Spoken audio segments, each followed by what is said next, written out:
તાજા સમાચાર તમારી ભાષામાં મેળવવા માટે ડાઉનલોડ કરો ગુજરાતી મિડ ડેની એપ। मिर्ची लगने वाला भी आएगा, रुकिए जरा।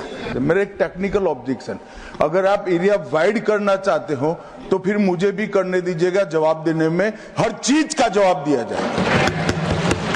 सर, मंत्री जी सवाल से पहले इतना डर गए, आगे क्या होगा मुझे पता नहीं। मैंने इन्होंने इंटरप्रिटेशन किया, डर गए। मैं किसी की कृपा से यहाँ नहीं आया हूँ भाई साहब। मैं 7 बार चुनाव जीत कर आया हूँ। एक आइडियोलॉजी का विरोध कर कर यहाँ नहीं घुस गया हूँ मैं। डरने का क्वेश्चन डज नॉट अराइज।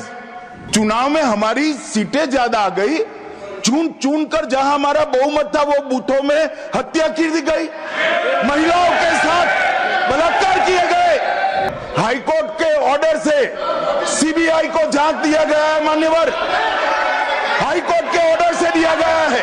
ये सुप्रीम कोर्ट को भी नहीं मानेंगे, हाईकोर्ट को भी नहीं मानेंगे। Sir, in 2021, the Union Home Ministry passed a notification disregarding Parliament completely. The jurisdiction of the BSF, sir, on India's internal borders used to be about 15 kilometers. Sir, with this notification, they enhanced the jurisdiction from 15 to 50 kilometers. ठीक है? They did this in the opposition ruled states of West Bengal and Punjab. You increase the jurisdiction from 15 to 50 kilometers in Punjab, West Bengal. In Gujarat, on the other hand, sir, which is BJP ruled, the jurisdiction of the BSF was reduced from 80 kilometers to 50 kilometers. Inside the borders is the job of the state police, sir. But again, infringing on the rights of states, you've given that power to the BSF to control it. So my state, West Bengal, is unique, sir. We have the longest international border of any state in India. We also share our border with 3 countries, sir: Nepal, Bhutan and Bangladesh. Anything that happens in these areas, sir, we are also gateway to the northeast. Any geopolitical tension has a direct bearing on us. You would expect that the Union Home Ministry would want to work together with the state, give the state its dues. So there is some data which I want to present here, which just shows how Bengal is being treated, sir.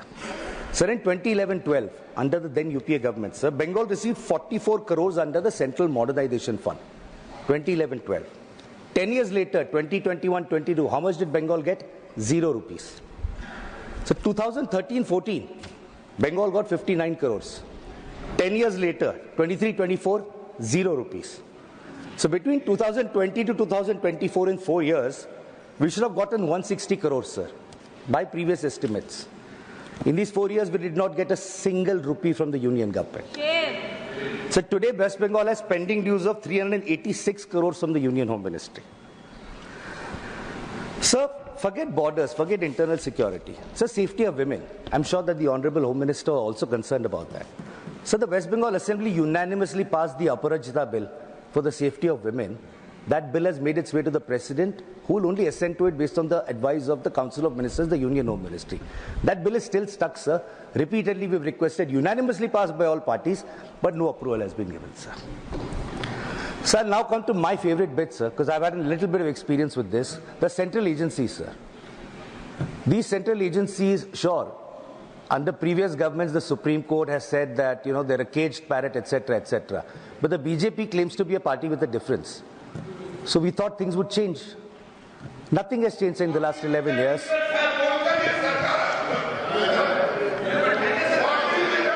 For the benefit of the honorable member, sir, I'm going to now read out the glorious record of the CBI, sir.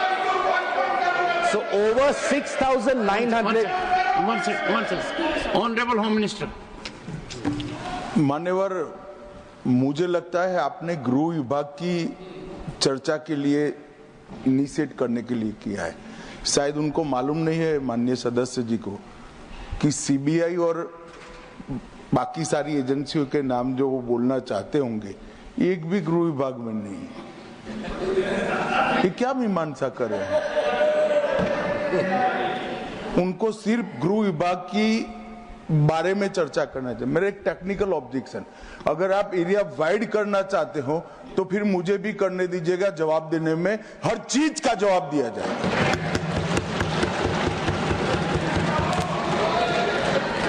Honorable member. Sir, मंत्री जी सवाल से पहले इतना डर गए, आगे क्या होगा मुझे पता नहीं. No, no. I did not even refer to the CBI or Let us have the healthy anyway, discussion. sir. मान्यवर, Honorable Home Minister. इन्होंने इंटरप्रिटेशन किया, डर गए. मैं किसी की कृपा से यहाँ नहीं आया हूँ भाई साहब. मैं 7 बार चुनाव जीत कर आया हूँ. एक आइडियोलॉजी का विरोध कर कर यहाँ नहीं घुस गया हूँ मैं. डरने का क्वेश्चन डज नॉट अराइज. मान्यवर, ये जो जिक्र कर रहे हैं, इस सदन को गलत तरीके की इंफॉर्मेशन दे रही है. इसलिए मैं स्पष्टता करने के लिए, नंबर ऑफ केस जो वो सीबीआई के कह रहे हैं, वो माननीय सुप्रीम कोर्ट के और माननीय हाई कोर्ट के ऑर्डर से चुनावी हिंसा के लिए रजिस्टर किए गए केस है. जो चुनावी हिंसा बंगाल में हुई, ये सारे करप्शन के केस नहीं है मान्यवर. चीर कर रखे. और चुनावी हिंसा किस प्रकार की? चुनाव में हमारी सीटें ज्यादा आ गई, चुन कर जहां हमारा बहुमत था वो बूथों में हत्या की दी गई, महिलाओं के साथ बलात्कार किए गए. जब पीड़ित लोग, कोई एक्शन नहीं, कोई अरेस्ट नहीं, पीड़ित लोग जब पहुंचे हाई कोर्ट में, हाई कोर्ट के ऑर्डर से सीबीआई को जांच दिया गया है मान्यवर. हाई कोर्ट के ऑर्डर से दिया गया है. ये सुप्रीम कोर्ट को भी नहीं मानेंगे, हाई कोर्ट को भी नहीं मानेंगे. जमींदारी कौन कर रहा है वो अब पूरा देश देखेगा. आप हाई कोर्ट को भी नहीं मानते हो.